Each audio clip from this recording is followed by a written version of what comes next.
From the beginning 2009 থেকে ত্রিপুরাল্যান্ড দাবির একজন প্রবক্তা বলতে গেলে আমিও এই দাবিদারের মধ্যে আমিও একজন। আমি এখনও এই দাবি থেকে সরে যাইনি। যারা আপনি এখন একটু আগে বলেছেন আইপিএফটি ত্রিপুরা মথা, আইপিএফটি দাবি ছিল ত্রিপুরাল্যান্ড, এখন হচ্ছে গ্রেটার ত্রিপুরাল্যান্ড।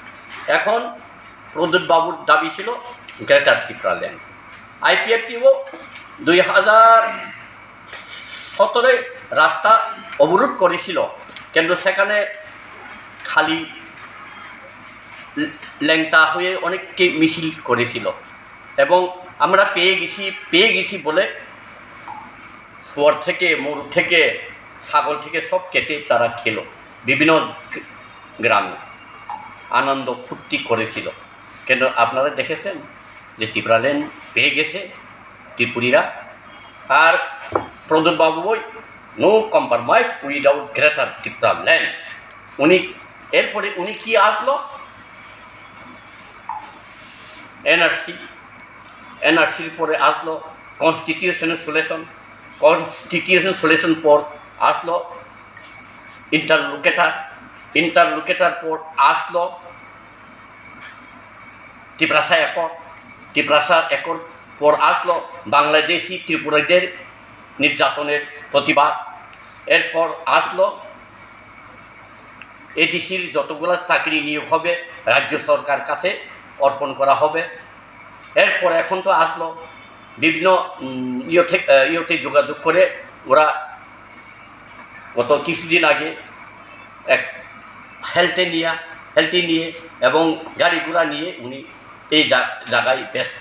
আর গেল 14 তারিখ ব্লক ডেপুটেশন আর্টিকেল মানে 125তম সংশোধন আর ভিলেজ কমিটি মূল দাবি থেকে উনি কি পিছিয়ে গেছে বলতে গেলে? হ্যাঁ, মূল যে দাবিটা ছিল মানে ঠকিয়ে শুধু পাওয়ারে আসার জন্য ঠকানোর কারবার হলো আইপিএফটি।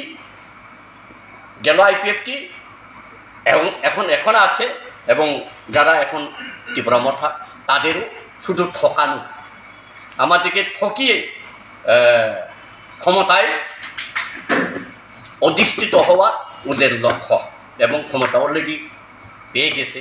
এখন অনিমেষ বাবু ফরেস্ট মন্ত্রী, বিশেকেটু হাফ প্যান্ট মন্ত্রী, কি বলে আইপিএফটির শুক্লাচরণ বাবু উনি মন্ত্রী, এই মন্ত্রী পর্যন্ত 7 দাবিগুলা এখন 7 সমুদ্র 13 নদীতে ভাসিয়ে দেওয়া হলো।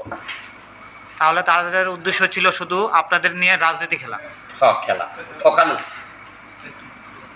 তা এখন যিনি আছেন তাদের উদ্দেশ্যে কী বার্তা থাকবে, যিনি নাকি ত্রিপুরা মাতার মেন সুপ্রিমো আছে?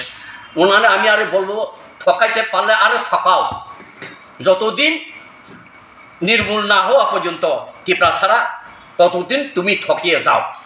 এই হলো আমি ওনার কাছে আহ্বান। আপনাদের সামনে কি আন্দোলন থাকবে? আমার তো গণতন্ত্র উপায়ে দাবি আদায়ের ক্ষেত্রে আন্দোলন থাকবে, শান্তিপূর্ণ আন্দোলন, কারণ বাঁচার ক্ষেত্রে আমাদের সংগ্রাম করতে হবে।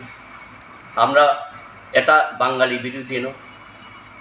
আমাদের যে অবস্থা এখন তো বাংলাদেশে প্রায় 1,30,00,000 মতো আমাদের হিন্দু ভাই রয়ে গেছে, আর চাকমাও রয়ে গেছে, ত্রিপুরা ছাড়াও রয়ে গেছে। তারা যদি আসলে আমরা যারা এখানে 12 লক্ষ বা 13 লক্ষ অবস্থা কি হবে, 0 পয়েন্ট হয়ে যাবে। তখন এক চিড়িয়াখানায় তাদের দেখা মিলবে। এটা হলো জমাতিয়া, এটা হলো রিয়াং, এটা হলো নোয়াতিয়া, এটা হলো হালাম, এটা হলো ত্রিপুরা।